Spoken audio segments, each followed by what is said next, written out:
You've tuned in to the Crispy Noodle Podcast. You realize what you've done? With Rich Liebig. The real gangsta plays his cards, right? And Michael Costanzo. What was that you just read? Let us be the Crispy Noodle in your vegetarian salad of life and boring news. Good times, noodle salad. The point is, you now have the ability to be happy. And now, here's Rich and Mike on the Crispy Noodle Podcast.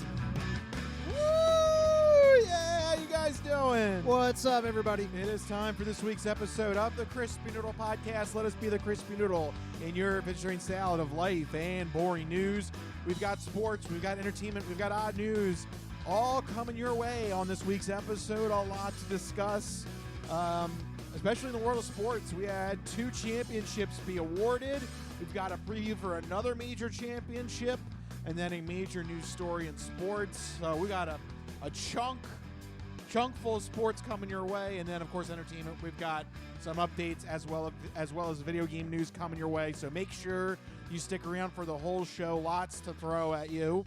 But before we get to the news headlines at hand, Mikey, my friend, how you doing? How is Costanzo Country holding up? I'm doing pretty good, hanging in there. I don't know what happened this past week. Oh, what happened, Mike? So one thing that did happen is I was able to finish Ghost of Yōtei finally.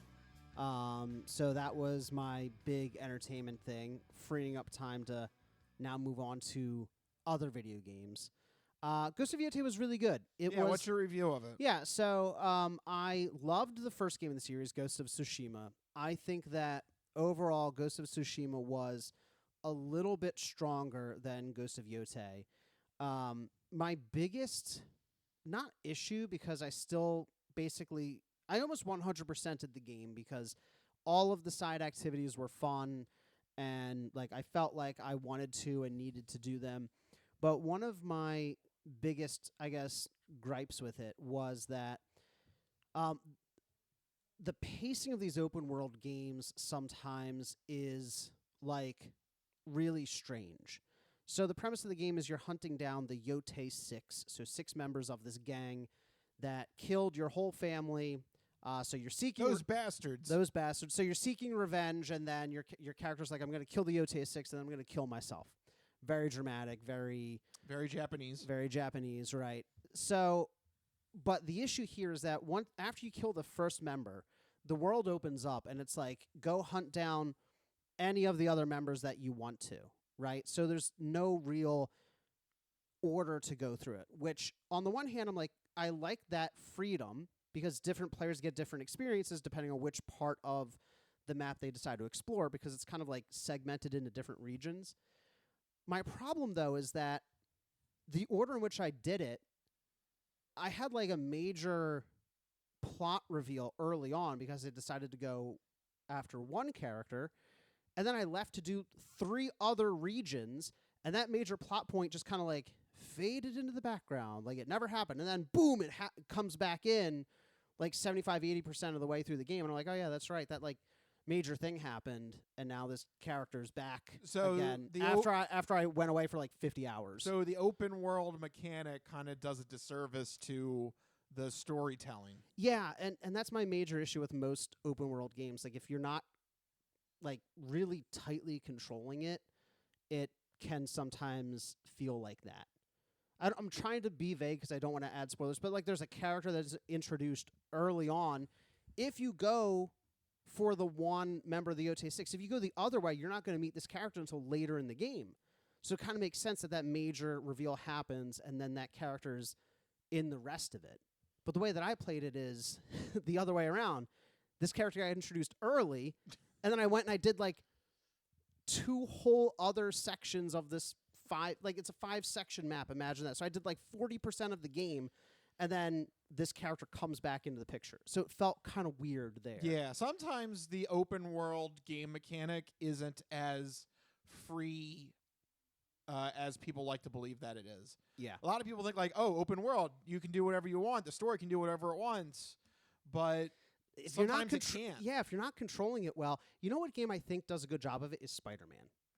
Spider-Man 2. After a certain point, they lock down the open world. They're like, nope, you got to go do missions until this gets sorted. Yeah.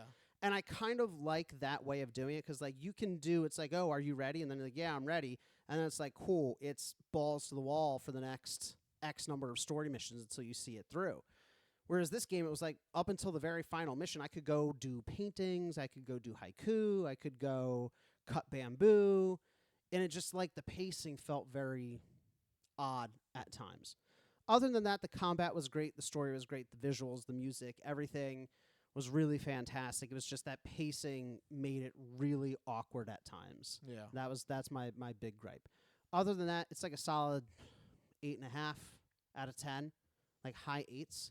Okay. So that's pretty good. Yeah, if you like stealth gameplay, it's good because a lot of it is stealth. You're the Ghost of Yōtei. You're supposed to be stealthy and, like a shinobi warrior, and you're throwing little ninja stars from the rafters. If, however, you're more like Rich, who likes to go in guns blazing, it's probably not your speed. Oh, yeah, that sounds like a good one for me to avoid then. Yeah, like if you're not willing to commit to the stealth, you don't have to, but it's definitely going to make it way harder and more frustrating if you don't. Yep. But that's what I've been doing. But I want to hear about what you've been doing because I know you also wrapped up a big game that you had on your docket. Yeah, I was able to finally put away 007 First Light. I completed the entire story. Speaking of stealth, that's a spy thing. How was the stealth in that? Because I know you're not a big stealth game fan. Yeah. So here's what I'm going to say about the game. In terms of fundamentals and in of itself being a video game, it's a great video game. That sounds like a loaded butt is coming. Yes. Oh, no. I don't know how much of it is. I don't know how much of my Bond itch got satisfied in this mission. Ooh, okay. So to put everybody on trying to get everybody caught up to speed, this game was made by IO Interactive, who made Hitman. Yeah. And I think I've always said to you, the Bond movies are very reactive. Right. End of the 70s, Star Wars, Close Encounters of the Third Kind, space is the thing. Oh my God, what do we do for the next Bond movie? Bond has to go to space. Moonraker. End of the 80s, you have Die Hard, Lethal Weapon, all these crazy action movies. What needs to happen to Bond? What do we do with Bond? He has to go face a drug lord, and there has to be 8,000 explosions. So Bond is very reactive sometimes. Okay. I feel like this now went into video games, and it's not necessarily a bad thing. I'm not outright saying poo-poo, everything like that, because it is a spy game, so naturally there is going to be some parts that make sense. But it does seem like this was, oh my God, we need to bring Bond into the 2020s. How do we do that? It needs to be more like Hitman. Oh, and I feel like IO Interactive really. Oh, I feel like that's not your genre, Rich. It was a little cumbersome. I would say, other than the first mission, there's only actually another thing too. There's only 11 or 12 missions, fully, from start to finish. Seems like a nice tight. Yes, a nice tight package there. And I will say the story works. The story is appropriate. Love it works. To hear it. It works for 2026. This is very much a modern Bond game. Love to hear it. This works for the current era. Okay. But other than the first levels 2 through 7 or 8 is really kind of, it's suited for Hitman. It as much as they want to say oh, this is a Bond game, there's definitely the thick paint of Hitman. Okay. Coursing through the missions and the strategies to beat the missions and everything like that. And that necessarily is not a bad thing either. I'm not trying to make it sound like I don't like the game. But but the thing with Bond is you do want to have those outrageous moments. You want to hear that, you want to hear an explosion happen, and you want to hear that you want to have those moments, and I wasn't getting a whole lot of them. And I also get why, because in the story he's still learning how to be Bond, so I get it. It makes sense. It's one of those things where my the thinking part is the left side of the brain whatever side it is. I don't know which side's which, but I get what you're getting at. The logical side of my brain is like, yeah, this makes sense. Like this is how the story should go. But then like the emotional side of my brain is like, I want more. I want some more theatrics. I want some more craziness. So it sounds like James Bond is very much like wish fulfillment. James Yes. Bond is the man men want to be and the man women want to be with. And it sounds like this game didn't live up to the wish fulfillment part. Like there was a level of bond that wasn't bonding. Yes, there's, and I get it. It happens during the parts where he's not Bond yet, right? So he can't give that Bond feeling, right? Because he hasn't achieved Bond status yet. Matter of fact, he doesn't get 00 status until later on in the game. So like, I get it, and like and story wise, I get it, but you were looking for a little bit more. Yeah. And yeah, like I want to be able to run and gun. I'm sorry. Like that to me, when I think of Bond game, I think of running and gunning. I mean, because that's how a lot of those movies end up. Like the cover's blown, then it's like a shootout, then it's like a race in the, whatever the Bond car, the Aston Martin of the day is. Yeah. And was it lacking that? It was lacking that. And then also speaking of cars, like, yeah, cars are kind of usually a big component to this. There was only like 1 or 2 car scenes, and they seemed like they were just kind of ham-fisted in there. There's like, a lot of vehicle like chases in Bond movies. Yeah. And I feel like for this game, because they wanted to have this be more grounded, wanted to have this be more like Hitman, like I felt like they didn't really take that to consideration, and I felt like the 2 car chase scenes are just like check marks. It was just like kind of just stick that in there. Yeah, like it wasn't the best car chase scenes that I've played in a Bond game. No, in terms of car chase scenes, no, that's not good. I'll take you on that one. So there's some hiccups in the game. I especially for somebody that I'm not a big stealth guy. It was a little cumbersome for me. I had to really like try and figure this out. I'm getting the sense you had to like grin and bear it because it was 007 more than like enjoyed the stealth and the story. Yeah, and I get it. I get it on a lot. That's the worst part. Is like I understand. I don't want any comments that are like, oh, you don't understand. Like, he's not 007 yet. I get it. Like the first like 2/3 of the plot, he is not 007 yet. Yeah. So he's still learning his ways. And there's here's something that is good. I'll just to make sure to ease your mind here. Okay. The acting is superb, actually, from everybody. Okay, that sounds good. The Patrick Gleason who plays Bond. There's a trainer. I forget the guy's name, but he was on Walking Dead. He was now I forget his name now. It's gonna bother me. Yeah, it's gonna bother me. Anyway, he was a great performance because he takes Bond under his wing and becomes his trainer. But like he like doesn't like 007 initially, and then he learns to like kind of use his strengths and weaknesses to his advantages when it's time to actually do real missions. And it was really acted out very well. It's gonna bother me. I forget his name now. It'll come to you like an hour later. Right, it's gonna come to me like an hour later in the podcast. Sorry, I forgot his name already. But anyway, so yeah, the acting's great. The plot is great. Like it satisfies the analytical reasoning side of your brain. In terms of the emotional side and like the that part, I was left a little bit wanting more. But I will say that for this being the first Bond game in like 13 years, I'm happy that it came out. I'm happy that that we actually got a full reboot. Like there's going to be some. There's definitely going to be a next. They can do like sequels and spin-offs and everything. There definitely is going to be a sequel to this at some point. I don't know if it's going to be IO Interactive doing it, because Amazon has said that they kind of. Not directly, but they've said that they kind of want the next Bond game to be in-house. Oh. So maybe that's disappointing. It's disappointing, but it might be good for me because I kind of don't want the Hitman. Look, the Hitman stuff is great on its own. And matter of fact, it also kind of lends to replayability, that like there are multiple ways to fulfill an objective or to get what you need in each level. Yeah. So that is cool. Like that I think is a great aspect to IO managing this game. So like I don't want to come out and say like it's you know, I don't want to sound like I didn't appreciate it. It still was a fantastic game. I enjoyed it.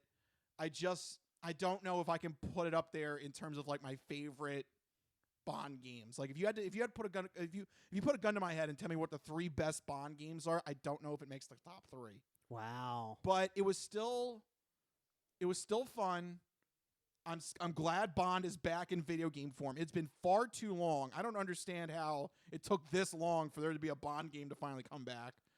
Yeah, it seems like a property where there should like always be a game. Yeah. I mean, it lends itself to video gaming. The acting was superb. The story makes sense. And I think it's worth your time. I think if you're a Bond fan,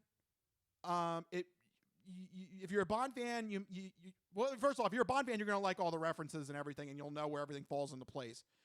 I would imagine for someone like you, Mike, that loves stealth, and you're kind of like, you know, a little bit about Bond, but not everything about Bond. I think it's gonna be perfect for you. I feel like this is the game that's for people like me, because what you're describing sounds like you keep saying like the analytical part and the emotional part of your brain. It almost sounds like there's a conflict between like the narrative and the gameplay. Like you want to do certain things, but the story is trying to make you do something else, and those parts are in conflict with one another. And that's part of the thing with like 007. I feel like there's so many different versions of 007 and James Bond that like people gravitate towards different styles and different themes and different vibes, and so it's hard to kind of be like distill it into like what is 007. Like everybody comes at it with like a different mindset. So I feel like for fans it might be harder than for people like me. Well, I'm just happy to play like a fun stealth action game, right? With like fancy cars and cool gadgets. Like everything you've said, I'm like, honestly, I'm sitting here like, that actually sounds really good for me. Yeah. You know, so I think you're gonna actually love it. I think you're gonna. It sounds like it's right up my alley. Right. So I think it's perfect for you. I would recommend, getting it and for enjoying hardcore Bond fans. Do you have different ratings for the two groups? Yeah, right. Like I feel like this kind of deserves different ratings. Like if you're a hardcore, I've watched 20 some odd Bond films. Like, what's your rating for them versus a rating for someone like me? I think you'll still appreciate it. To me, it comes down to whether or not you like the stealth aspect. Yeah, that is definitely like you have to like it. It sounds like you have to at least incorporate it in your strategies on how to handle the missions and the objectives. Okay. Let's put it this way: every enemy encounter, you can if there's more than 3 enemies, you're not in a good position. Oh boy! Like you're probably gonna die if 3 or more enemies come rushing at you. That is a very grounded approach. Yeah. So I do see where it doesn't really feel like Bond, because I feel like in a lot of movies Bond's like can handle infinite number of guards who come his way. Yeah. In the few Bond movies that I've watched, you know. Right. At the end of the day, it's like an action hero, so he can just kill whoever. Yeah. This feels like this is much more grounded, realistic. Yeah. And it's a response to like Hitman. I've always said Bond is very reactive. This is like another instance of it where it was like there needs to be a new Bond movie, but how do we bring it into 2026? We need to make it like Hitman. Let's bring IO in, and you get a Hitman version of 007, which is not necessarily a bad thing. It's honestly, just it sounds great to me. Right. So there are pros and cons. So Bond fans, 7.5, 8 out of 10. That's the vibe I'm getting from you. Yeah, that sounds fair. Yeah. Non-Bond fans, maybe like 8.5. Yeah, I think if you're just playing this as just a strict video game, you know, and just going in for like that, I think it's like an 8.5. Yeah. Okay, that passes my bar. Yeah. But I would whenever they do the next Bond game, or whatever comes after First Light, I would like to see a little more of the traditional, a little bit more shooting, a little bit more pew pew. Here's the thing that got me. And I know it's so minute, but like I want to hear that, like, you know, like there wasn't like a moment like that in the game, and you want to feel like Bond. I mean, that's the whole point of Bond. It's like a certain level of wish fulfillment. You want to be like the suave suit, the cool one-liner, the being very like sleek and sly, and it sounds like it just didn't nail that. Not 100%, no. And I also get why, because he's not Bond yet. So I know I'm probably gonna get some hate mail on that, but I thought it didn't do enough of it. I would have liked to have a little bit more of it on the entree, if you will. Yeah, so that's a fair assessment. But nevertheless, I would say still a good game. I would recommend it. All right, we spent too much time on video games. We need to launch into the news headlines at hand. So let's launch into our first batch of topics. It is time for the Sports Sampler. It's time for the Sports Sampler. So you're not good at sports. It's a very small part of life. Sports. In your face. All right, real quick. Let's knock out the championships here. Hockey, I'm going to do real fast. They're finished, finally? Yes, they are, Mike. It's been months. You can rest easy. Let's start off with hockey. Carolina Hurricanes win. They beat the Golden Knights 4-2. It's their second Stanley Cup. Congratulations to them. It was a hard-fought win. It was I thought it was a very interesting run, to be honest with you, having the Flyers in it, making it, actually winning a playoff series this year. Yeah. But, hey, something that the Flyers can take note of is they lost to the eventual Stanley Cup champions. I feel that always, it's tough, but it makes it feel a little bit better. Like, oh, okay, I get it. This team was just steamrolling everybody. Yeah. So a nice little benefit there for the Flyers there. Yeah. Especially as they're looking to be a young team to keep building. I think that's a nice little feather in your cap that, they eventually lost to the team that won the Stanley Cup. So. Right. That was the hockey side of things. Let's get to the basketball side of things. The New York Knickerbockers, for the first time since 1973, are your NBA champions. And that doesn't sound very celebratory. I gotta admit, that's how I feel about it. Like, really, 50+ years, and it's just a little deflated balloon sound effect thing there. Everybody. It's amazing. Everybody in the sports world got wrapped up in this. They're thinking like this is like the story of the year. I don't know. Maybe it's just my bias against New York. I think that might be playing into it, because anytime a team kicks a 50-year drought, like that's huge for those franchises. But I do kind of see what you're saying. Not trying to throw too much shade here, but like there's a Philadelphia-New York rivalry. Obviously, we're a little biased here, given that we're Philadelphia area people. I'm not the biggest fan of New York fans. So I'm like, okay, good for the team and the players. For the New York fans and the ownership, less for me, it's the enthused. ownership. Yeah, I am very disappointed that a lot of people forgot about how much of an asshole James Dolan is as an owner. Yeah, he's an asshole. You texted me like a whole list of his grievances, and I was like, wow, that guy really sucks. Yeah, he's an asshole. I don't want anything good to happen to him personally. So that's why this is one of the reasons why this finals bothers me. I mean, he shut out his own legends of his own team from coming to Madison Square Garden. Yeah. That's pretty low. Also, how about the fact that having all of these celebrities invade Madison Square Garden costs the ticket prices to go up to 5 digits? That's so insane. The average fan, there was no way in hell the average fan could even remotely sniff tickets to the finals. I don't know. I just don't like. This is not 100% yay for New York. I don't like this. Any news organization that is like that, poo-poo yourself. I don't like it. I'm going to go with this is like meh at best. Wow. Okay. That is definitely a hot take right there. That's a spicy take. That's a spicy take. Like I don't know. I 50-year drought. They kicked it. It's New York though. I mean that is also true. This it's your left brain, right brain thing. Yeah. Like I know, like on a certain level, I'm like, okay. It makes me happy. On another level, I'm like, it's New York, and New York just bugs me sometimes. Right, yeah. The logical side of me is like, if this was any other city that was breaking a 50-year drought, I would probably be on their side. Yeah. But the fact that the New York Knicks is the organization at hand and that they have done things wrong for so many years, it bothers me. Yeah. It's not, to me, this is not a happy story. And I don't know why it's being forgotten that like some of these things happen with the Knicks organization. Winning makes all things go away. I guess it does, because if you turned on ESPN, oh my God, they thought this was the victory of the century. They were bowing down and oh my gosh, kiss the Knicks' asses. Oh, so good. Yes. Like, no. Like this I don't know. I just didn't think it was that great. Because the favor would not be returned if the Sixers were in that spot. Oh God, yeah. Oh yeah. The moment the Sixers win an NBA championship, it's gonna be like, oh great. I mean, we Whoop-de-doo. know because every time a Philly team does something, they always got to find like the thing wrong with it. So we're just paying it back. Right. You know what? I'm holding up the grudge. Yeah. So I don't like it. Screw you, New York. I don't know. Rich wants a do-over. I want a do-over. Yeah, I don't know about this, but I guess if I have to say it, yes, the New York Knicks are your NBA champions. 4 games to 1.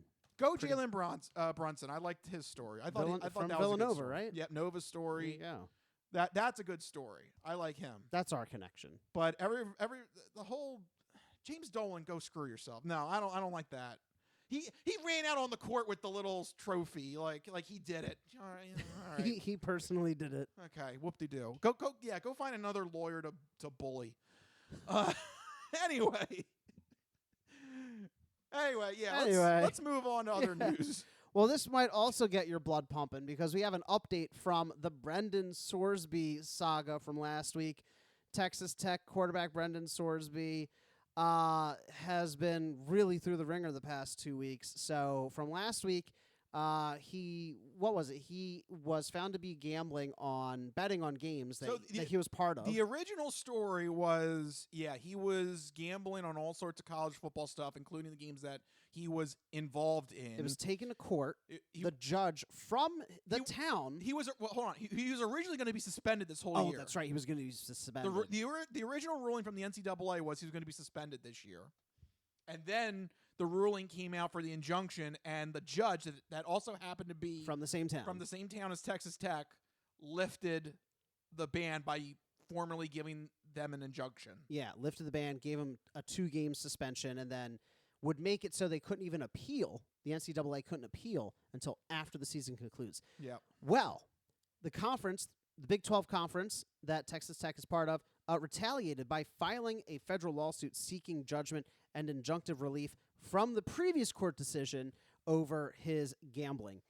So the court ruling alludes to barring Texas Tech from conference championship games, and the lawsuit also aims to have the hearing sooner rather than later by calling the Texas Attorney General as a defendant in the case. So that would cause it to be expedited, I guess. So they did their homework on this. They wanted to force pressure back onto Sorsby, who I guess must have felt the pressure. Felt the pressure and had another meeting with his lawyers, because then all of a sudden on Monday night, that's just another weird timing of this. It happened on Monday night.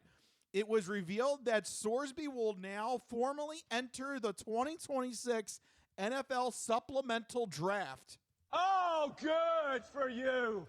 This is a whole nother level. I mean, so first off, now Sorsby is now just abandoning Texas Tech now, because if this goes through, he can't play for Texas Tech. He's going to be playing for the NFL.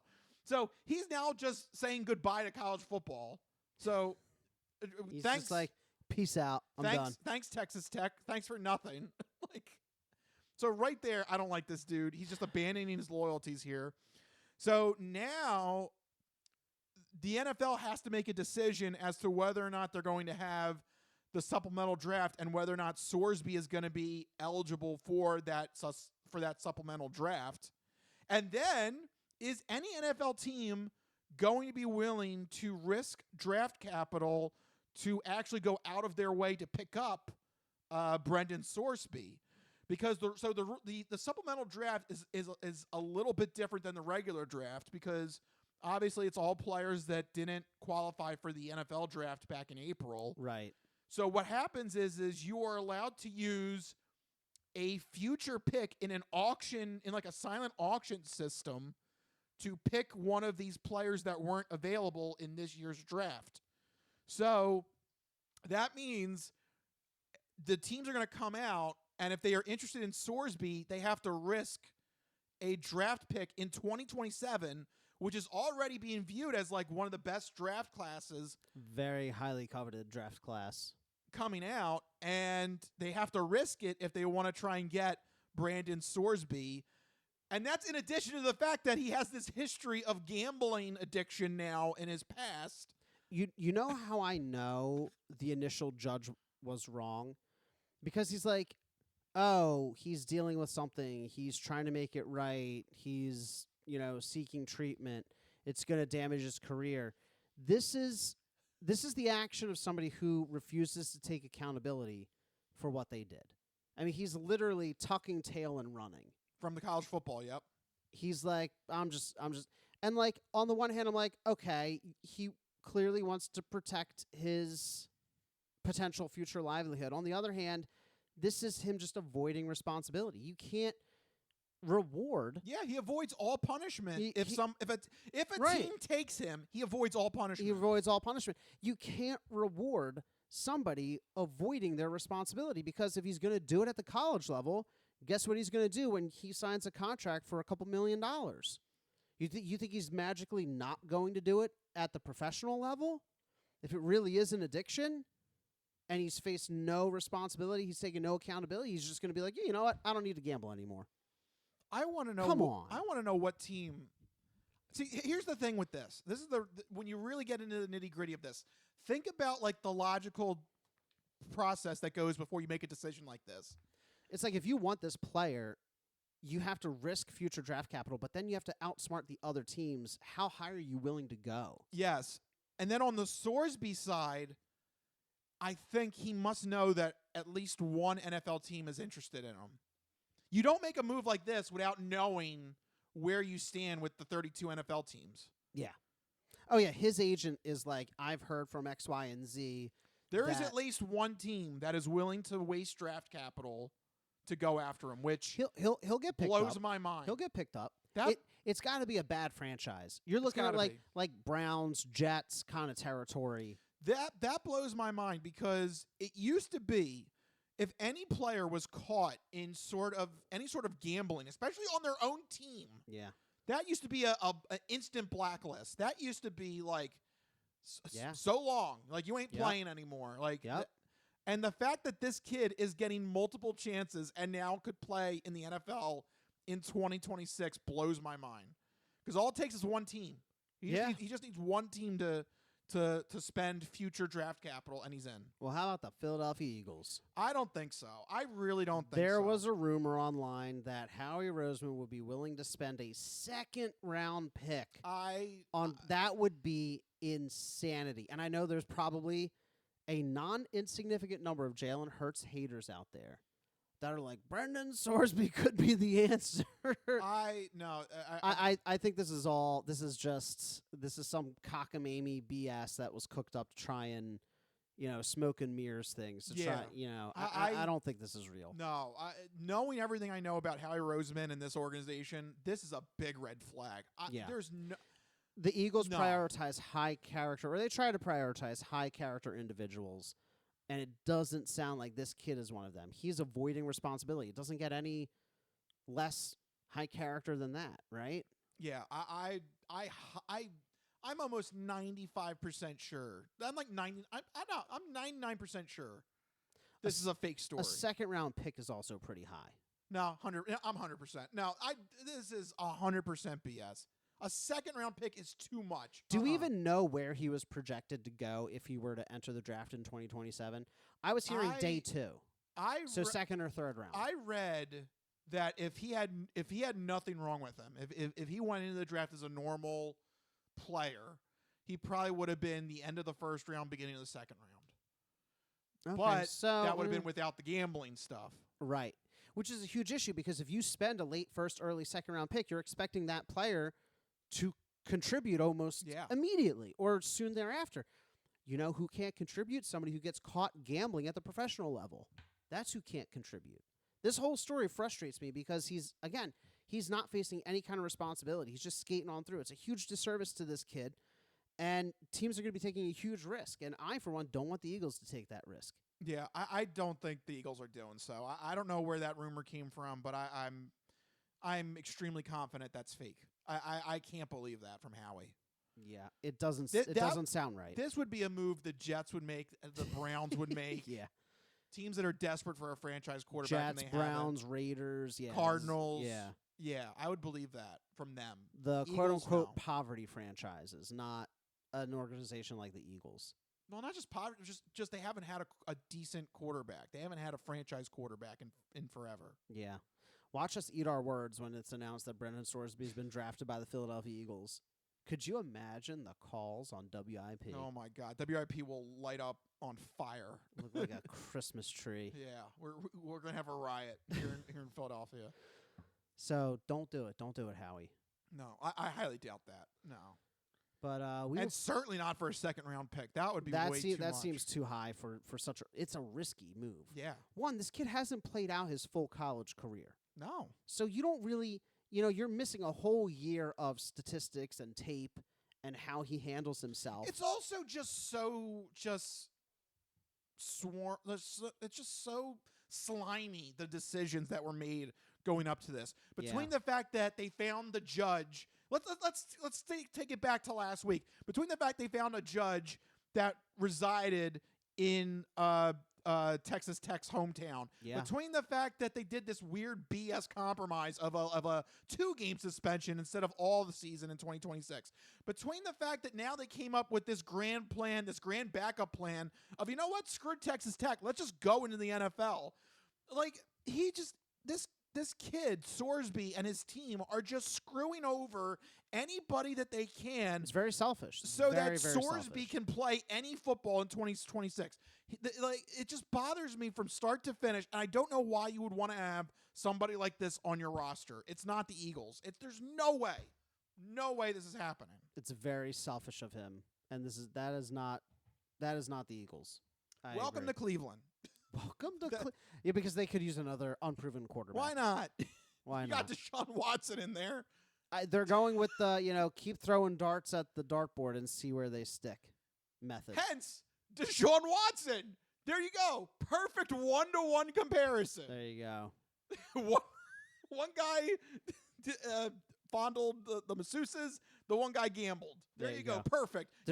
They're collecting the Infinity Gauntlet of problem players. Perfect. Because they have the ego and Sugar Sanders. The egomaniac. Perfect. Just load them up. Send them all to Cleveland. It's a perfect quarterback room. This is a perfect quarterback room.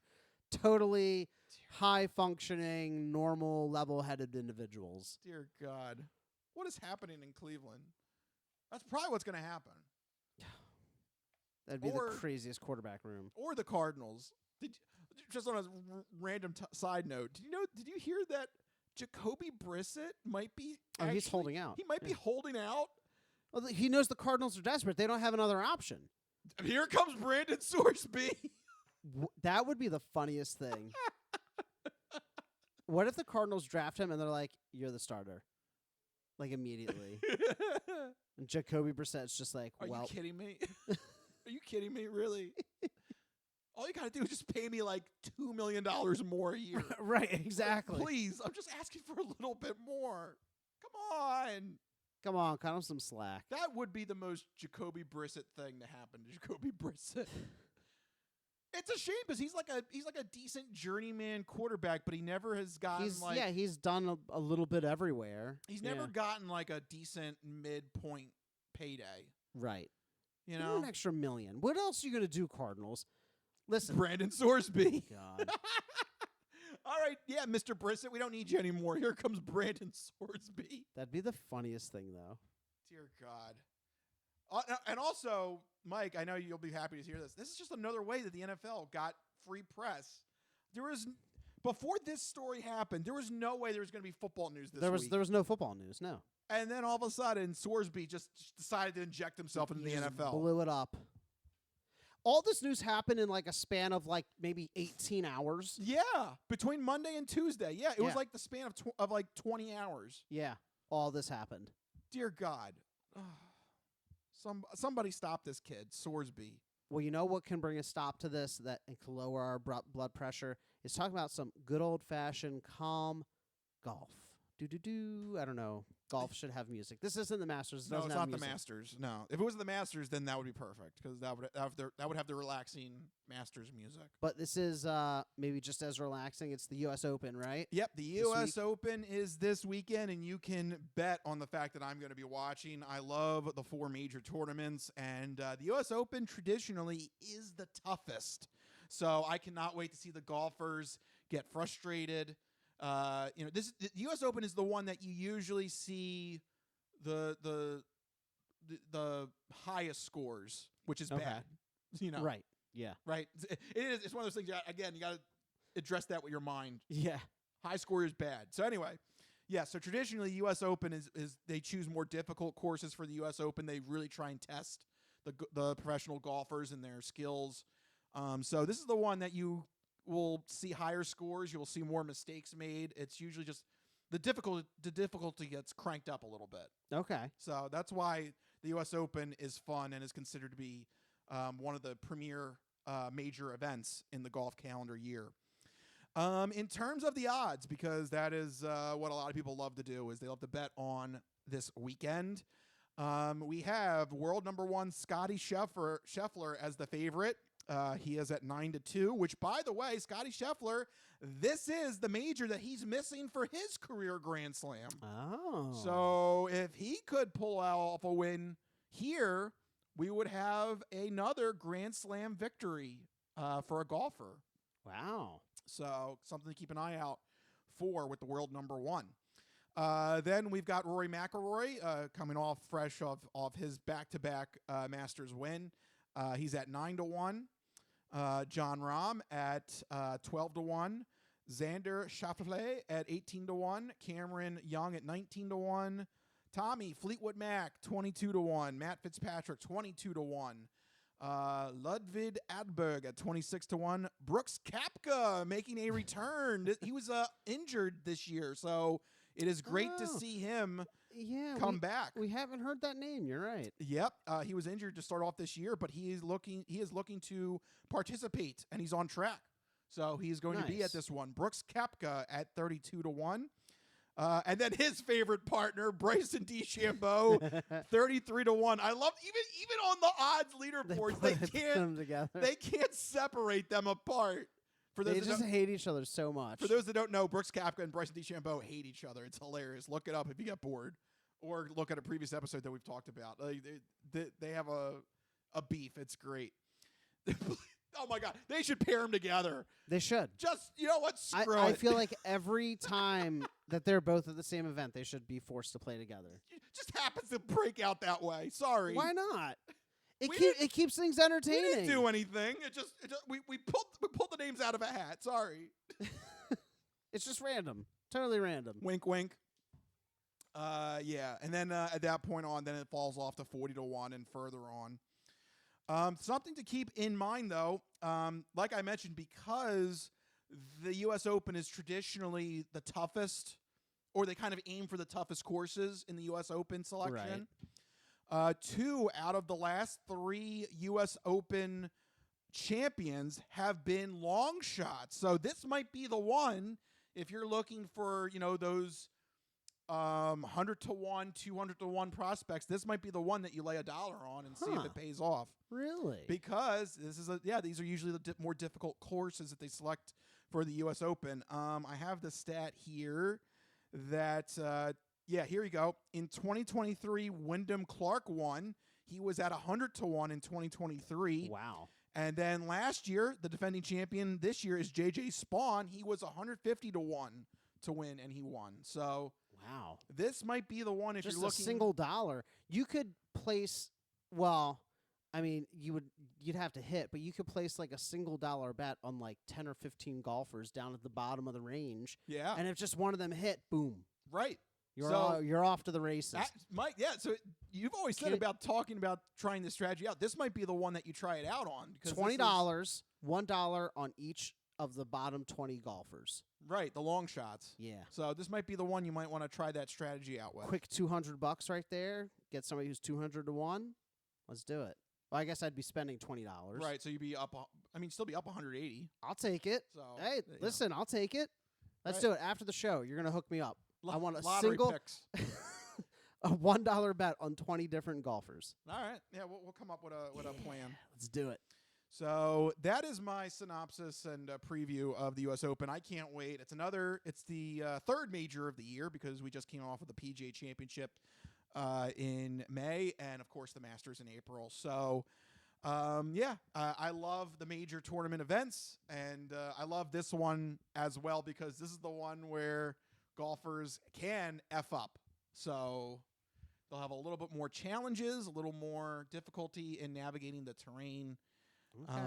And I look forward to it. So this is the third out of 4 majors. Yes, Golf season's coming into its home stretch. that's right. Yeah. So, are there any big storylines that we need to be aware of heading into this one? To me, it would be Scotty Scheffler. Yeah. But, the fact that this is the one that he's missing, and I think there was a year he finished second, so he's been so close to this.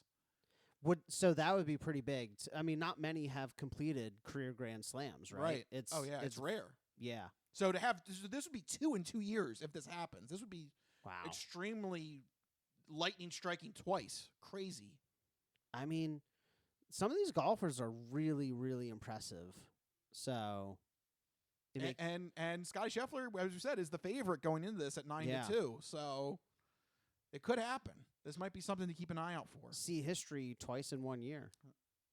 Well, Rory McIlroy's was technically last year because he won the Masters in 2025, and then he did it back to back.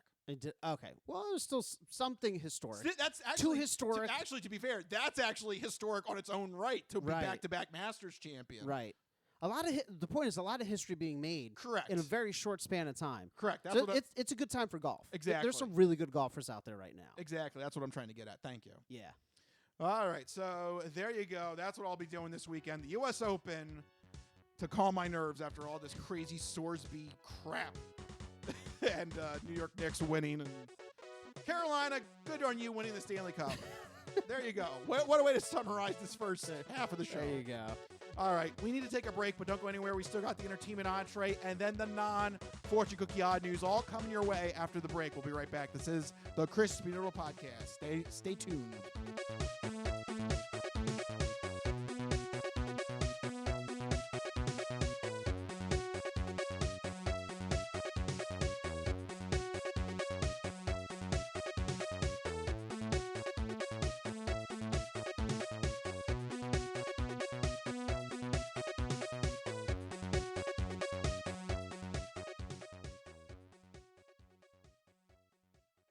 Crispy Noodle Podcast. Did you hear this? All right, in this story, we have an Asian man in Alabama who is offering $10,000. That's his first mistake. If you're Asian and you're in Alabama, yeah, he's lost is what he is. Oh, what all this? What is Gundarak? Roll Tide. I love a bear blind. Very good. Roll Tide.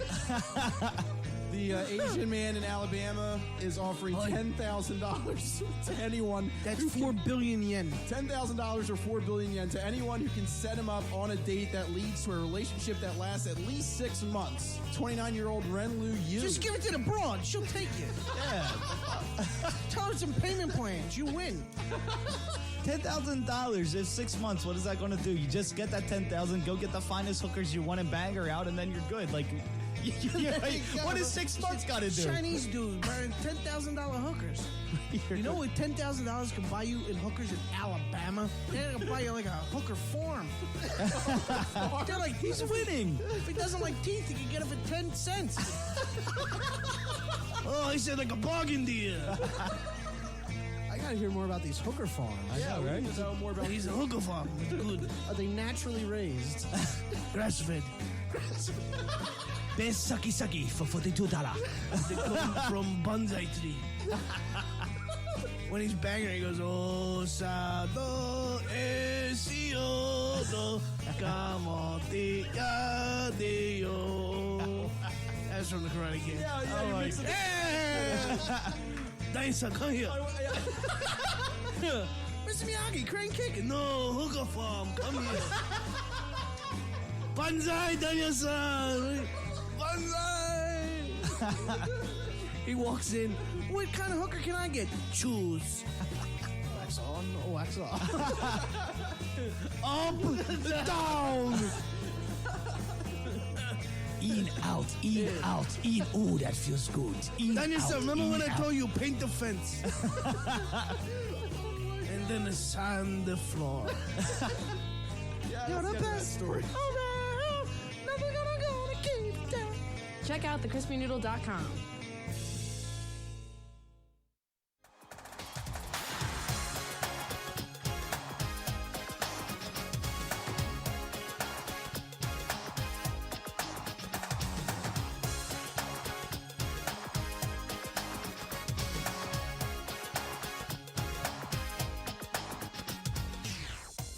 Oh, yeah, we're back here on the Crispy Noodle Podcast. All right, we went off a little bit there on a lot of sports and a lot of video game reviews as well. I didn't realize that was an interesting way to start off the show. We both had video game reviews to start off the show. So actually, let's delve into more entertainment properties. So let's launch into the entertainment entree. This is the entertainment entree, featuring news in movies. The Simpson guy writes to movies. Dear Die Hard, you rock. Especially when that guy was on the roof. Music. What is that? I know what that is. That's music. Video games. Do a barrel roll. To barrel roll, press C or R twice. Celebrities. You really know Warren Beatty? Yes, I do. I took a leak next to him once at the Golden Globes. And more. Really all singing, all dancing, crap at the world. It's time for the entertainment entree. All right, we are officially in the entertainment entree part of the show. Let's kick it off with the segment where Mike is going to let you know what you should keep an eye out for this upcoming weekend with new movies, TV, and video game properties in Mike's This Week in Entertainment.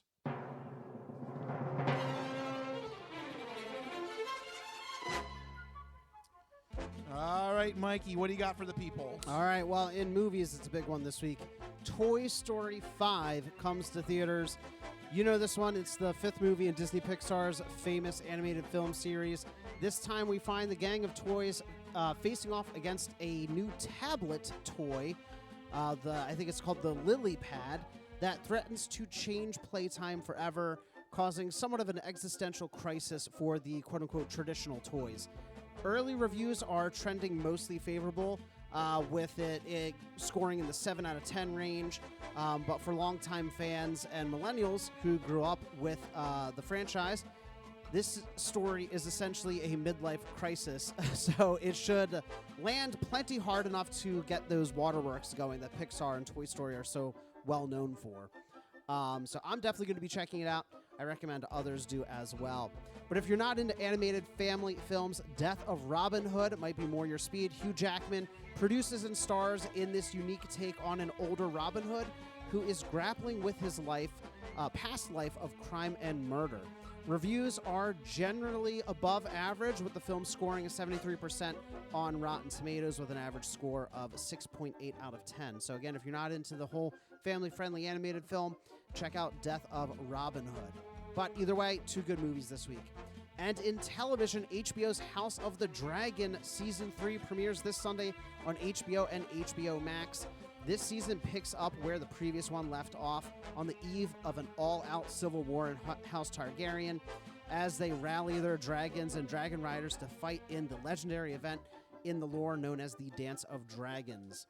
Early reactions are incredibly positive, saying that the first few episodes have everything a fan could ask for: massive battles, drama, and dialogue-driven episodes, as well as some mysterious conceptual episode that apparently has leaked online, so try to avoid that if you're a fan.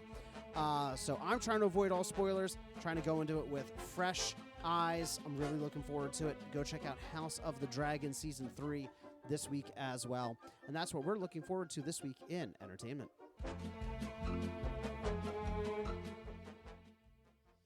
All right, Mikey, thank you for that segment. Let's keep the updates going because we got a couple updates here in the entertainment entree that we need to talk about. Of course, Paramount with the Warner Brothers Discovery acquisition. More news on this front. Yeah, so it's the story that keeps on giving. This one's pretty short, though. So in this latest update, the Department of Justice has officially given approval for Paramount to acquire Warner Brothers Discovery. They're saying that it won't negatively impact the movie and TV industry or consumers. So there you go. That's the official word. Oh, good for you. It's not. Don't worry, guys. It's not gonna affect anything. Oh, good for you. If, however, you believe numerous trade websites and news agencies and people in the industry, they will say actually the opposite, that this is going to be devastating for the movie and film industry. So yeah, I don't know. There's been multiple. What was it? We had the state thing last week where the states are filing. The UK, antitrust is coming after this. Looking into it, yeah. Nobody. I don't think anybody wants this except for Paramount and the current administration. How does that work out if like the United States says yes, but then UK is like no? Like, is there? Yeah, I don't know. Who outranks who? I mean, I'm sure there's some funny things they could do with where the new legal entity is based. They could be like, oh, no, we're not a U.S. company. We're secretly an Irish company. Every company has some branch in Ireland. Like Apple has like an office with exactly one employee so they can claim some kind of crazy tax benefit. So they could be like, oh, we're an Irish entity. We're Paramount Warner Brothers. We're an Irish entity. We're not a U.S.-based company. So they could do some kind of fishy shenanigans like that. I feel like that's way more trouble than it's worth. I don't know. We'll see. Both these companies have a huge amount of debt. Both these companies are slashing projects and cutting things to try and make ends meet and reduce costs, and it's a huge burden on creators and consumers. So putting these two together, I don't think makes their separate problems any better. No. But what do I know? I'm not a member of the Department of Justice. So we'll keep you guys abreast on what happens with the Paramount Warner Brothers Discovery acquisition. But yeah, don't worry. It's not going to negatively impact you. According to the Department of Justice. Yeah. Yep. So if prices go up, that's expected. That's not negatively impacting you. Thank you. And in other more depressing news, there's an update on the Xbox front. Xbox reverses course on game exclusivity, and then they reversed the reversal on the Xbox game exclusivity. So what's happening here is there are multiple conflicting reports going around online that say Xbox is maybe considering or maybe not considering reversing course on their recent pivot back to exclusive games. It's about to get all stupid up in here! So it seems like there's not a definitive correct rumor right now. This is all happening the past couple of days after they made the announcement that the next, I can't remember what the game was. Gears of War, was it? The next Gears of War was going to be exclusive. There's some rumors that are saying insiders at Xbox are thinking about pivoting back towards non-exclusivity. Then other rumors are saying, no, those rumors are false. So don't believe that guy. That's essentially what's happening. Some guy's like, I think this, and then another guy's like, don't believe that guy, and then the other guy's like, don't believe that guy. So, I don't know what to make of this. It's about to get all stupid up in here. That's what you make of it. I mean, really, this just speaks to a larger problem in Xbox where they don't really know, or rather, a larger problem at Microsoft where they don't really know what Xbox is right now. Because we also had, separate from this, another report that I forgot to put in the rundown, but I have the notes here. A separate report that Microsoft is considering basically any and all options here, including spinning off Xbox as a subsidiary or creating a joint venture with other partners. So Microsoft I don't think they ever really knew how to run a gaming division. Like, from its inception, Xbox, the first console was fine. The 360 was great, but it technically came in last in that generation with the Wii and the PlayStation 3. And since then, it's been steadily declining each year with each new console, each new game. You take the very highest highs of, like, the Halo 3 era, And it's just never reached that level again. Where you see Sony and Nintendo continue to make strides, continue to make headlines, continue to make huge blockbuster bestsellers, Xbox is just kind of existing along, right? They don't seem like they want to be competitive. Remember when they bought all those developers like 7-8 years ago? And yeah, like Activision and all that. And they've stuff, put out games, but they haven't been exclusive. They haven't made back their money. They haven't reviewed well. This leads to another thing that happened recently with the rumors that Xbox is looking to shutter a bunch of those studios that they bought in that buying spree. Some of the names on the chopping block: Ninja Theory, who they acquired in 2018. They made Hellblade: Senua's Sacrifice. Compulsion Games, acquired in 2018. They only made one game after that acquisition in the 8 years. And Double Fine, acquired in 2019. Hey, if you don't mind one game in 10 years, I think Ken Levine would like a word with you. Yeah. Well, you don't think that's good return on investment? One game in 10 years? So all these things together, the conflicting reports of the exclusivity, the rumors of potentially spinning off Xbox or doing a joint venture, and the fact that all of these studio closures are either, by the time we publish this, going to happen or will be happening shortly thereafter, this creates a very chaotic picture of Microsoft and Xbox. I mean, what do you think? Like, I don't think any of this is good for them or for gaming. Yeah, I mean, you don't want to see multiple video game studios getting shut down. Especially not like back to back to back. Right. I mean, especially, Xbox is like, we're going to go back to exclusives. What you need for exclusives is developers to make the games. But if you keep shutting them down and cutting staffs, nobody's going to be able to make the games that sell your console. In my, how many years have I been playing video games that the Xbox has been out? I've never once toyed with the idea of buying an Xbox because from my perspective, they never had the types of exclusives that would draw me to the console. Sony always had more, better, and more frequently, right? Yeah. And this is where you see the final crescendo of all these bad decisions coming to roost at once. The spending sprees, the reckless acquisitions, the mismanagement of exclusives, the mismanagement of like the pricing and the naming and everything. Like, they just never figured it out. I guess what I'm saying is they're going to keep trying to do Xbox, but they really should sunset it and make it a service. Yeah, and I thought that was going to be the original plan.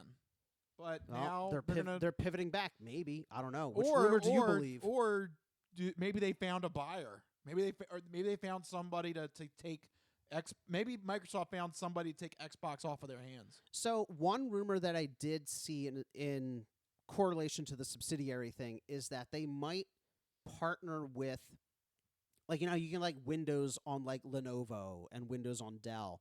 They might do that. Make Xbox a operating system that is on a Steam machine, or they have other hardware partners that will make the actual Xbox and just license Steam would make sense with the whole Sony removing their exclusives off of Steam. That was the one rumor that loops into this from the Sony side, is that there are rumors that the next Xbox will just be a console, a PC-like console. Like, it's a box that sits under your TV that you play games on, but it's just a PC, like a Steam machine.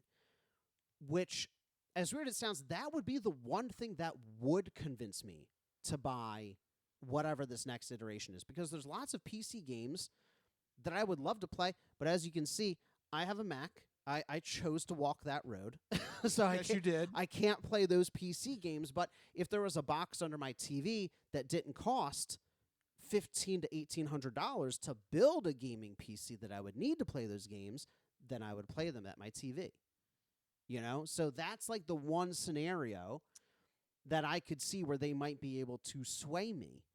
But not if they keep acquiring developers, have those developers make no games, and then close those developers, because then the box would just sit there, collect dust.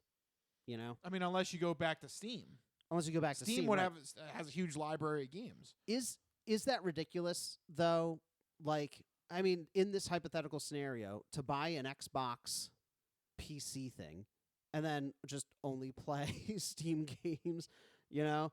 Like, this is part of this. But that would be kind of like Microsoft and Xbox just being like, you know what? That's not our thing. We can't do it. You do it. Let the people on Steam make the games and let them figure it out. We'll just give you the hardware.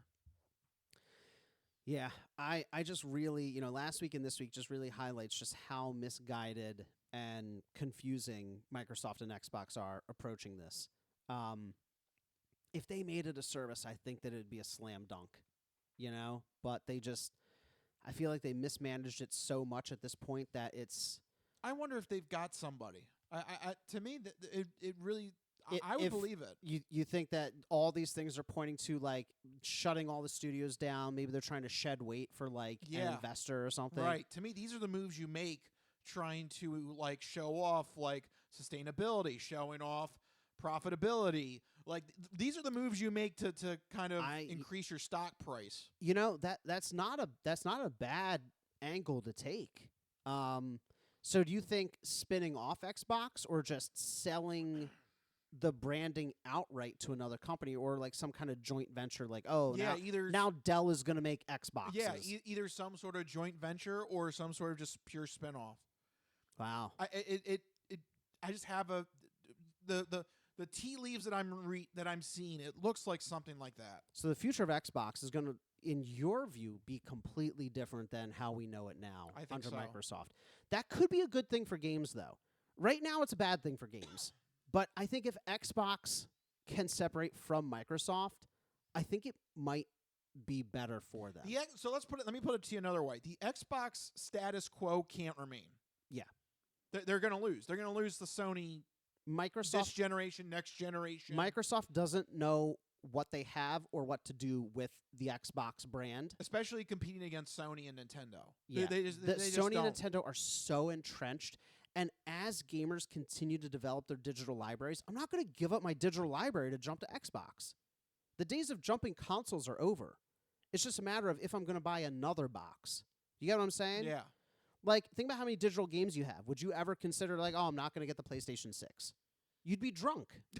You'd be you have hundreds and hundreds of games and trophies and profiles and screenshots and videos. And, like, you have this whole digital online presence on your chosen console. You're not just going to throw it all away and be like, yeah, I'm going to do Xbox. Before you could do that, you could jump from Sega to Nintendo, whatever, cartridges are cartridges, This is different. You have so much more tied into it.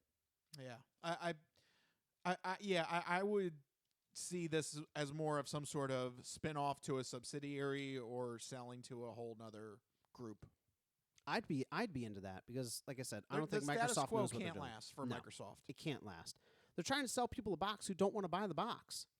Yeah, so it's not going to happen. No, so they got to do something different. Whatever it is, they got to do something different. Yeah. All right. For all of the video game news there, we got to leave it there and enter the third and final portion of our show. Folks, it's time for the non-fortune cookie odd news. Snack time! Oh no, what have you done? What is the charge? Eating a meal? A succulent Chinese meal? Howard, excuse me, but your wife's cookies are out of this world. Who told you you can eat my cookies? You've opened up the non-fortune cookie odd news. Holy shnikes. Nanda basata. I don't make this stuff up. No, go past this part. In fact, never play this again. I'll take a pound of nuts. That's a lot of nuts! That'll be $4, baby! You want fries with that? And you, sir, are you waiting to receive my limp penis? Oh, it's Hoagie Fest. Let me pull over to this asteroid. What? This is the non-fortune cookie odd news. Oh, these cookies! Put that cookie down now! What does Rich have in store for us? So sit back, get everything you need to get from the kitchen. Be sure and empty the bladders, go to the bathroom, because you're in for a hell of a ride. Woo, odd news. That's right, everyone. It's time for the non-fortune cookie odd news. Here in this segment, Rich researches the news, he reads the news, and I react to the news. He finds a weird and wacky story and keeps it hidden from me, which ensures that all of my reactions are my genuine gut reactions to hearing the story for the very first time. I don't know what's about to happen. You guys don't know what's about to happen. And even Rich doesn't know what's about to happen because these stories always take us down wacky and wild paths. And I'm ready to get started. Where are we heading to? Going to Brazil in this one. Ah, Brazil. Okay. Yeah. Interesting. International. I like it when we go international because we usually don't. But back in the day, we would go to crazy places like Russia and China and just get insane stories. So I'm ready. I'm ready to go international. Yeah. We're going to follow the case of Francilia Costa and Luisa Silverio. Those are quite the names. Yes, they are. Usually we break odd news stories here in the odd news segment. I feel like this is going to be the beginning of like a potential future Netflix show or something. So in a couple of years, this story is going to be in the back of your brain, listener, and you're going to remember this, and you're going to be like, hey, the Crispy Noodle told me about this story. All right. This starts off with Francilia Costa and Luisa Silverio both joining a convent. Okay. Sure. Costa had been raised by deeply religious grandparents and was encouraged to join the convent, while Silverio joined as a teenager, and she was, quote, searching for purpose, according to this news story. The pair, when they first joined the convent, didn't like each other. Ooh. Uh-oh. Yeah. Beef in the nunnery. Oh. Yeah, little drama in the convent. You're right. This already starts to sound like it could be, what'd you say, like it's some kind of Netflix show? Yeah. Drama in the convent. Drama in the convent. I don't know, something like that. There you go. You got the opening tagline right there. There you go. They admitted in this story that upon meeting, they didn't like each other. Silverio thought Costa was this is in the news report, quote, an unbearable and stuck-up little bitch. Wow. Wait, they're supposed to be part of a convent? Wow. That doesn't sound very convent-like to me. That's not very Jesus-like. No, it is not. I don't remember that passage in the Bible where Jesus said, and I say unto you, don't be a little bitch. That's in the 2026 version of the Bible. That's the updated version. That's the updated version, yeah. Take my bread and take my wine and suck it, you bitch. Wow. I don't remember that part of the Bible. Damn. I didn't get to that passage. Damn, Jesus, you hardcore. Jesus don't play. Wow, damn. So Silverio didn't like Costa. And Costa noted that she thought Silverio was too competitive during innocent games. So too competitive. What? I guess when you're playing I just imagine though, I don't know why, but like the concept of like a convent, I imagine they're playing like checkers. Right. Like that's the most competitive game they have at a convent is something low key like checkers, shoots and ladders. I don't know. They might have video games. I mean, this is video games in a convent in Brazil. So the story dates back to 2019. I mean, you could have an old video game system. Nuns are not playing video games in a convent in Brazil. Why not? Because that sentence doesn't make any sense. Why not? They could. You think so? They could. I'm not saying as for a fact, but they possibly could. They got to be praying. They don't got time for video games. But just a random tangent. And another reason why I don't like the Knicks winning the damn title. This is the odd news. What are you bringing sports into this? There was a faction of nuns that were supporting the Spurs, and they were there for 3 of the home games. It was great. You got to see them. And they already have black and white. So it works. It worked. Perfect. It was perfect. Like they were like the perfect cheerleaders for the Spurs. It's like a built-in fandom right there. Yeah. You got the colors matching already. That's right. So don't poo-poo the Nuns. They might be up to snuff. They might know the current trends. They might be. You're okay. All right. You're right. They might be. They might be hanging out and on PlayStation Network. Also, what games would cause because she said she thought Costa thought Silverio was being too competitive. So, like, what games would drive you to be so competitive? I don't think it would be chess and checkers. Checkers, man. Checkers gets competitive. I don't know. I think it would be... She's flipping that board. No, I could see, like, a video game, though. Video game? Damn, Mario Kart, really? You threw a blue shell at me, you bitch! That's what it is. And the Lord said, you shall not throw that blue shell. I condemn you. Look, it should be like a damn beatitude or something. Thou racer that was in first will get hit by thine blue shell and know what pain will feel like. Thou racer in first shall finish last. Right. Yeah, it's a beatitude, isn't it? And unto you in 16th place I bestow the star. Thou was in first, or thou was in last. With the power of thine star, will soon be in first. There you go. Yeah. It's a beatitude. Right? It fits. Sure. It's the Mario Kart beatitudes. I think it fits. And I would believe that they would have like an old Nintendo or something. That is within the realm of possibility, I guess. I don't know. When I picture nuns, I just picture them doing nothing but like sweeping and praying all day long. I think that's like a really strict nunnery. I think that would be like they're just sweeping, stirring like a massive pot of some stew, like a witch's cauldron of stew, and then praying. Those are the only three things that nuns do in my mind. But now I have to revise the image to include playing Nintendo Switch. Something, because they're saying they're playing games here. Okay, so I'm gonna. All right, so I'll get on the Mario Kart bandwagon. They're playing Mario Kart. Thank you. And she got annoyed because getting a blue shell just sucks. It just sucks. Right. You work hard 2 out of the 3 laps, and then the blue shell hits you, and you're dead last. You don't want to be in first. Yeah, you want to be like second or third. Yeah, and then so you can zip ahead. Right. You want somebody else to take that shell in the first position. Those computer players are vicious. Yes. Anyway, and those nuns are too. Apparently, they are. I don't know. They don't mess around.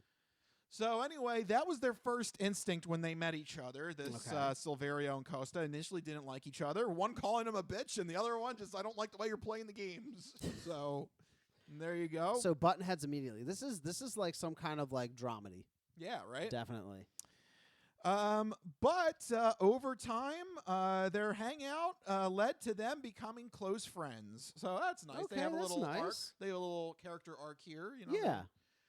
They learn to put aside their differences of playing the games or whatever initially rubbed them the wrong way. They found a co-op game to play.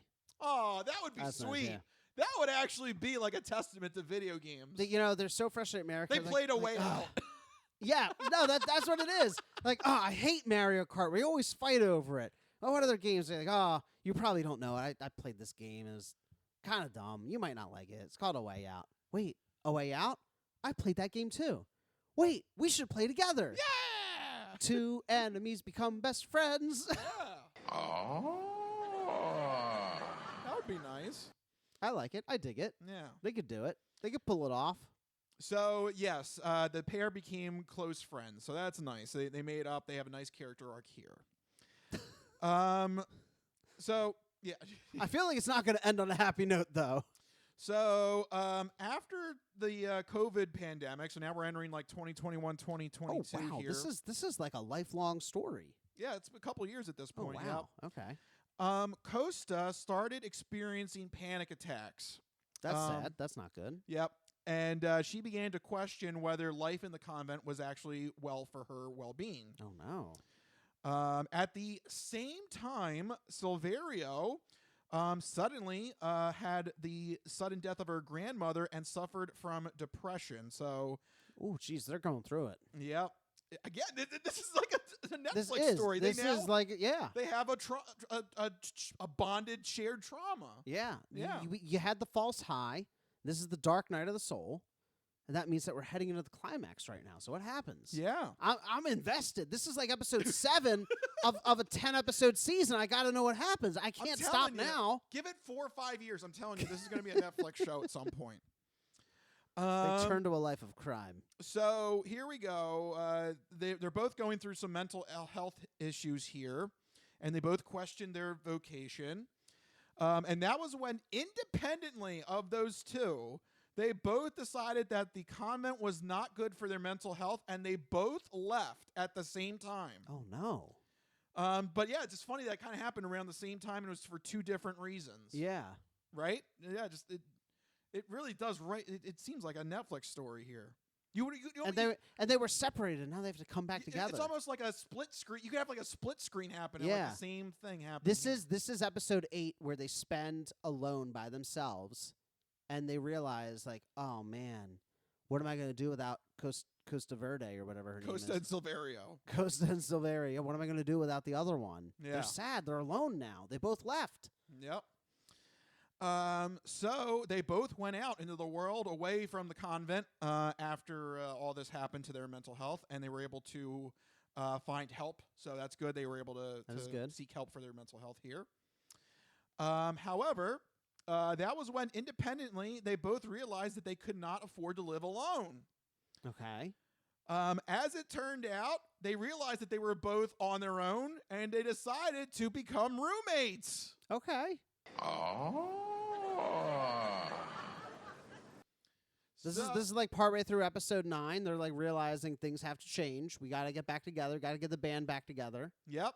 So they move in together, and then one night in 2023, after watching a rom-com called Love in the Villa, oh, here it comes. They professed their love to each other. Yes. Something just came over me, and I took my clothes off. Well, it was very erotic. Yes, indeed. It was erotic.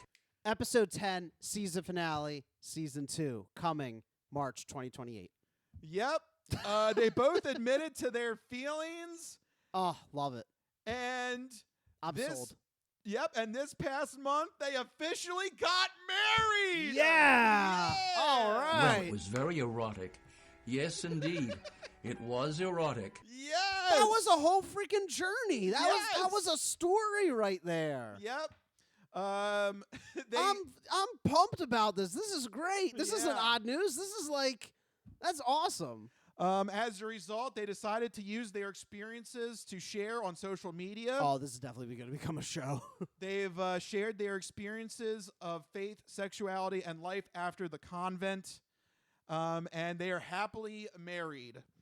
The only bad thing is that, of course, as of right now, the Catholic Church does not condone homosexual marriages. Right. So their latest post is them posed with an image outside of Our Lady of Appreciadita Church, with the quote that maybe we do not have a photo at the altar, but we at least have one with Our Lady. Oh, wow. That's weirdly inspirational for the odd news. Like, yes, like, it is. Too inspirational. I don't know what to do with this now. Like, I feel like a certain lightness has come over me. This is not normal for the odd news. No, it's not. But I'm telling you right now, give it 4 or 5 years. This is going to be a Netflix show. I can see this happening. Honestly, that doesn't sound that bad. That sounds like we went on a whole journey here. Yeah. And I already mapped it out for Netflix, what happens on each episode. So Netflix, like, co-writing credit, you know. How about we just take this you take this episode and just email Netflix, I don't know, whatever it be, Netflix. Netflix, dear Netflix. Yeah. Please see the odd news portion of this podcast. Dear Netflix, please see the attached. Thank you. Yes. I await my writing credit right. shortly. Thank you very much. I'll accept 15% royalties on every episode. Thank you. So there you go. It's a true story. They're sharing their lives and their truth about it on social media. Man. I love that. That's great. Costa and Silverio. There you go. We salute you too. That's awesome. May you continue to have a happy relationship. Absolutely. Hope everything continues to proceed well in Brazil. I hope that you guys sell your movie rights and just cash in. Ching, ching. That it's going to be a movie. Listen, sell it. It's going to be either a Netflix show or a Hallmark. I don't know does Hallmark do homosexual relationships? I don't know. I think they do. I'll write to both Netflix and Hallmark just to make sure we're covering all the bases. Yeah. One of these services are going to pick up on this story and they're going to make it a story. I feel like it'd be a good streaming like miniseries. You know? Like I think it could be like an 8 to 10 episode miniseries. Yeah. I like it. I like it too. I think it's going to be a series. I'd watch it. Put this in the back of your brain, and I'm telling you, in 3 to 5 years, this is going to be a show, and you're going to remember the Crispy Noodle updated you we on told this. you. We told you. Yeah. You heard it here first, folks. Yeah. So, yeah, that's the story. I know, it's weird. We usually don't have an inspirational That was story so. like I feel this. great right now. Yeah. That was so inspirational. Thanks, Brazil. Normally, I'm like annoyed or disturbed by the odd news. Now there's like hope for humanity. I don't know what to do with this feeling. Yeah. Thanks, Brazil, making us feel better than what Florida would do. Florida crushes your hope. It seizes it in its cold, swampy hands and just squeezes it to death. Yeah. Brazil made us Brazil is uplifting. Brazil made us feel uplifting. Isn't that the statue, Christ the Redeemer? Is that in Brazil? I think that's Brazil. Yeah, I think you're right.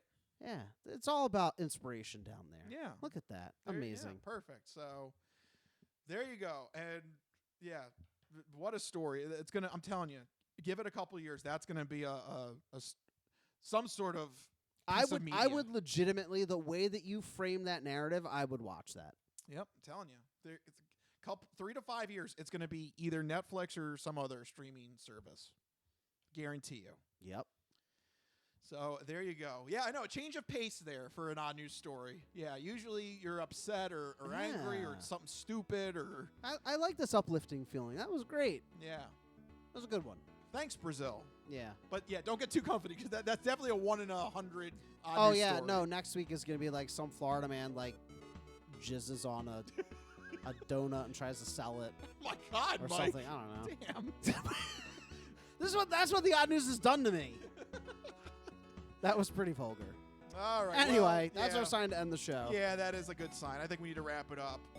This has been the Crispy Noodle Podcast. If you like what you heard, make sure you go to thecrispynoodle.com. Make sure you follow us on all social media platforms. But most importantly, make sure you have a way to get the podcast sent to you every week. We have 2 main ways to do that. First is on our YouTube page. Go to YouTube and search Crispy Noodle Podcast and hit that subscribe button so that you get the podcast sent to you every week.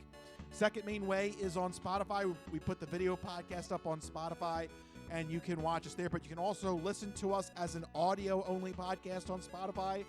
And then if you have Android Auto or Apple CarPlay, you can take us on the go with you using those services. So if you want to take us on the go while you're seducing a nun, I don't know. I'm trying to figure out a way to... What? I don't know. While you're trying to enjoy a retro video game with your secret crush. There you go. That's a Perfect. better way. You listen to the Crispy Noodle Podcast in the background. Right. Listen to us in the background. And maybe you can create your own secret romance. You can sell your life story to Netflix. Right. Could be a Netflix story one day. So make sure you do that. But before you sell your life story to Netflix, sell it to us on Blue Sky, where you can share your sports, entertainment, and odd news stories. You can find us on Blue Sky. I'm at Mikey Costanzo, MikeyCostanzo. And I am Matt Rich Liebig, RichLiebig. Find us on Blue Sky and let us know what's happening. And if you give us a story, if you give us a story that we talk about, we'll give you a sausage shout out. So make sure you do that as well. But for right now, let's wrap it up. This has been the Crispy Noodle Podcast. Let us be the Crispy Noodle in your vegetarian salad of life and boring news. That'll do it. We'll see you guys next week. See you guys later. Bye-bye, all you fine peoples. Good night.